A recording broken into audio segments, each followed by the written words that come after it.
All right, guys, sorry about the poor video quality here, but talking about components that you can utilize, like other body parts you can utilize to help optimize drive leg mechanics.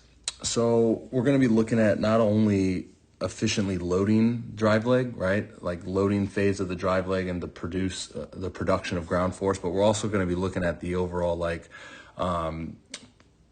posture, I guess the word would be, of the drive leg, as well as allowing the drive leg to be an accelerator, allowing the drive leg to be your motor, not getting too lead leg dominant and lead foot dominant down the hill. So now I know Scherzer and Treinen play together now with the Dodgers, so maybe this is something that they teach.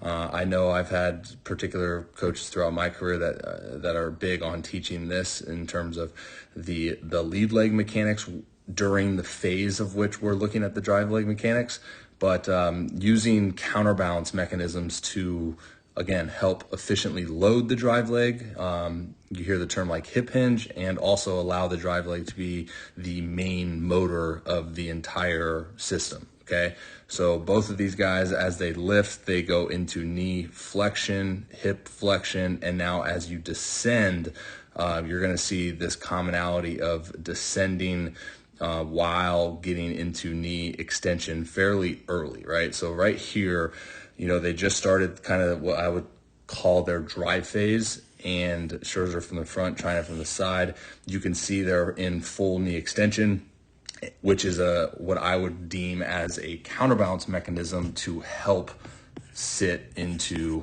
their glutes and to utilize their glutes as we produce force into the ground.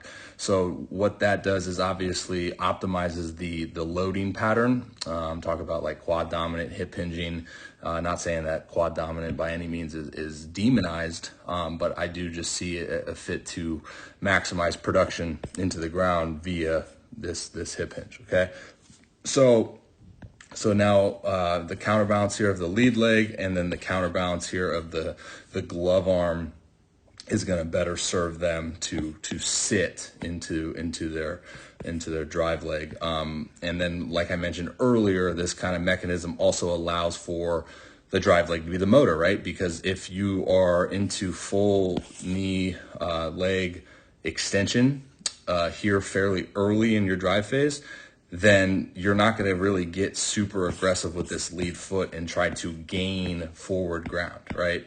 It's going to be not impossible, but it's going to be somewhat different than if you were in peak leg lift, knee flexion, hip flexion here, and then this drive foot, as soon as you descended, say you wanted to like force accelerations, this drive foot's going to try to gain ground. Otherwise, when you come down and then get into this kind of counterbalance mechanism, now this lead leg is a now byproduct of the motor. It's the drive leg, right? So you sit into your glutes, and depending on the capacity that you have to move per individual, you'll see that that's going to be the sole influencer of acceleration of the drive leg, right? So like I would say Treinen, a little bit less capacity than if you were to see Scherzer from the side. There's going to be more space, but nonetheless allows them to load up their drive leg a lot more efficiently, and B, it's going to allow their drive leg to utilize that force production a lot more optimally due to their ability to use the drive leg as a motor, right? So that's going to be a pretty good visual there for both of these guys coming up, peak leg lift, descending into what I would see like counterbalance of the lead leg, early knee extension, and then now comes the glove arm.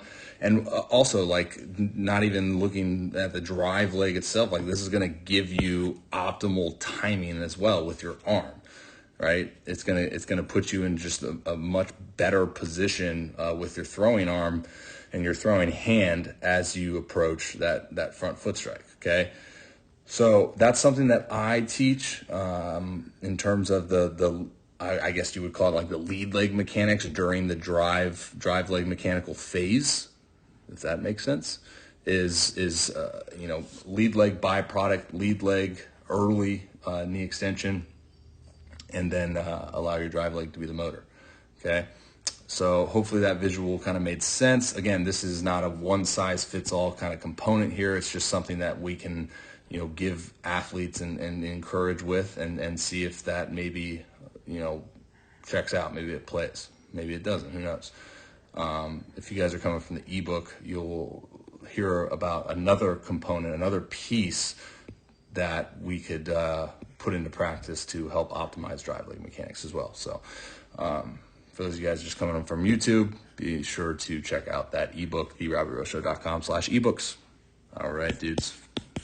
That's for now. I'm out. Much love. God bless. Till next time. Peace.